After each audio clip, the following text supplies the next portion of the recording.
LPG tanker singi steering paidabagi khongjang handokre oil pump sing hanglagani ngasi tanker chamaga kunthra rom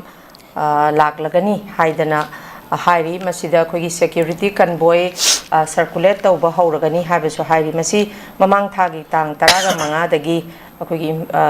𝗔𝗡𝗏𝗡𝗧𝗔 khoi national highway 37 sida illegal extortion ji helmalappadagi numit taraga mangani gi matam ji thakibani adumappu hojikse security convoy circulate tawragani budi hairi madudagi hairi basi yanabase poraktana khoi oil tanker chama kunthra si laklagani hairi masi petrol gi awaba budi hoi adumak koklagani miyamna lepnari basingje adumakpu masi sina final solution oigadra haibasini wahangdi haibadi illegal immigrant khoi illegal extortion gi wathoksi oja santanga singarangi wari nate adukimatek kuiraba issue ni adumakpu masigi issue si ngasi phauba khoi lengakna masi control tawba ngamdadana adumak lai hojik oil tanker sing makhoi steering pairaroi habagi haiba matamda only makhoi haije security convoy circulate tawni masi tawba hawrani habani adu security convoy circulate tawba tawrani harkanda masi mangna hairiba khoi illegal tax khomi basingsi makhoina dum control tawba ngamadra hairiba sina dum final solution oidana amuk hanna hairiba national highway singsida illegal extortion si thoroi haibagi chap chaba kari haini thajabase khoi masida dum thamba yarabra haibagi wahang si matang dadi oja santagi motse kari kamai thambini keno ne bako koina yam concern oi je oil tanker ga to oi base masi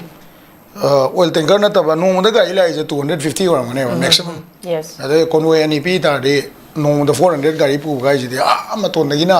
keno la ko da khoi gi no ne yo ko ba da sum gari do sum ur ne ai ta ne ko mam de ne khan ma da gari tara natra ga tara ngai manung da company mam pi je mi hum bu na convoy sara chapani ma se ko ade masida akoina yenga do se extortion gi problem je lambi ji chapaya ta di extortion problem le roi ba yes extortion gi problem ne kamai le ge ganda ji bam yore ji bam da mu numini ni umni phayal le ko hoji ai gi gari ji bam da mamang yum sagai sadai le ba gari hum le ai sa gi le hoji ko masi ngasi ni do ka bi ro ne ngasi kai gum kon boi pirak ta di hayeng yum le ba po pani madu gai do irai numi to yo ko do ne ba ko ade numi umni mari ni changa yo ne ba hayo po se sakar ne yeng ganda mi gi complaint do adu gak dang yeng ba ya de ba NSID sel su ko family nam change ade convoy plan to ba ka ta ya roi lambi se free flow da thamba ma change ba ko sakar na to ri style ji sai gi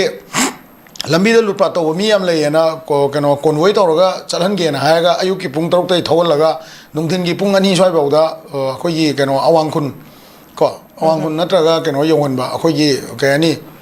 kari ge khoi gi mafam se kauri ne no khongsang gi mamang da khun ma ga lei ko adu yo laga adu da khamal laga som dei chakhi du ga thaina laga nda ani do part by ama no ne yo kana song gi no ne ga mu do mu charal li ne ba sine ba lei je aduna sarkar gi convoy plan je free movement ama leina ba ji bam lambi si da ko free movement ama leina ba ROP se adjust toroga convoy da chanan da bi da open oina chat pa yana madu gum combing operation ha gera natraga ada de leiba ngasai gi civil society organization sing club sing adu go wari sawum changi ba sigi condition da sum tawda de oil tanker gi di sum phagi ni ko moi kano tore ko le DIG range 2 kano IGP range 2 na mon mana look after town ne manipur gi highway se additional SP highway ga na tuan le ba sidi ko kangbupi district gi akoi gi sidi da additional SP highway atagi DIG range 1 2 moi na lambi se akoi manipuri se kano ka ani extremist extortion or ka sagi gunda tax gunda mayam se moi da phab pun ba to boi muta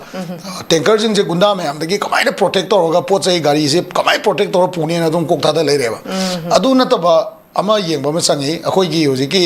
at least yam da fare moina keno bau chal halasu no ne bau nat keno da la halasu no ne da gi gari jing free flow da tawdo on gi ba ngam ba pung ma pi ba tare ko samna da ayu ki pung tara da gi na nung ting gi pung hum bau se any gari free da pa yana ba madu da palam da na ba hai tare adu ba process ma changi ba madu gi palam da be process o lai ta di ngasai gi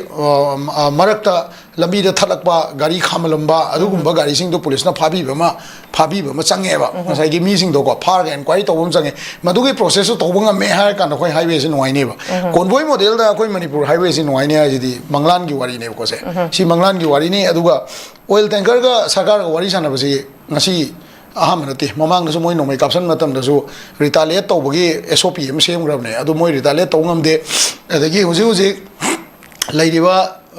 ꯃꯅꯤꯄꯨꯔꯒꯤ ꯏꯁꯨꯁꯤꯗꯤ tanker ꯈꯛꯇ ꯅꯠꯇꯦ ꯑꯩꯈꯣꯏ ꯁꯣꯝ ꯅꯥꯀꯟꯗ ꯁꯦꯅꯥꯄꯇꯤ ꯂꯝꯕꯤꯗ ꯑꯗꯒꯤ ꯁꯤꯒꯤ ꯂꯤꯇꯥꯟ ꯂꯝꯕꯤꯗ ꯄꯣꯁ ꯑꯣꯐꯤꯁꯀꯤ ꯄꯣꯠ ꯐꯥꯎ ꯃꯩ ꯊꯥꯗꯣꯔꯛꯑꯕꯅꯤ ꯃꯤꯒꯤ ꯐ꯭ꯂꯥꯏꯠꯇꯒꯤ ꯄꯣꯔꯛꯄ ꯆꯠꯀꯗꯕ ꯄꯣꯠ ꯅꯠꯇ꯭ꯔꯒ ꯄꯣꯔꯛꯄ ꯄꯣꯠꯇꯨꯕꯨ ꯐꯛꯀꯥꯏꯔꯒ ꯑꯗꯨ ꯂꯧꯊꯣꯛꯄ ꯉꯝꯕꯒꯤ ꯀꯦꯄꯥꯁꯤꯇꯤ ꯂꯩꯔꯕꯅꯤ ꯍꯥꯏꯔꯤꯕ ꯊꯕꯛꯁꯤꯡꯁꯦ ꯑꯥꯔꯝ ꯐꯣꯔꯁꯦꯁꯀꯤ ꯃꯃꯥꯡꯗ ꯇꯧꯕ ꯉꯥꯛꯇꯅꯦꯕ ꯑꯗꯨꯅ